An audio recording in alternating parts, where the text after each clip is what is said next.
بیا با دیده خوشبینی به دنیا بنگریم، غصه را رها کنیم، مژده شاد آوریم.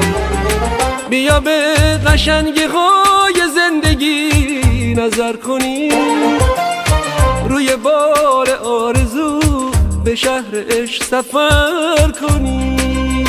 بیا از هرچی غم فرار کنیم، بیا پاییزه بگو بهار کنیم.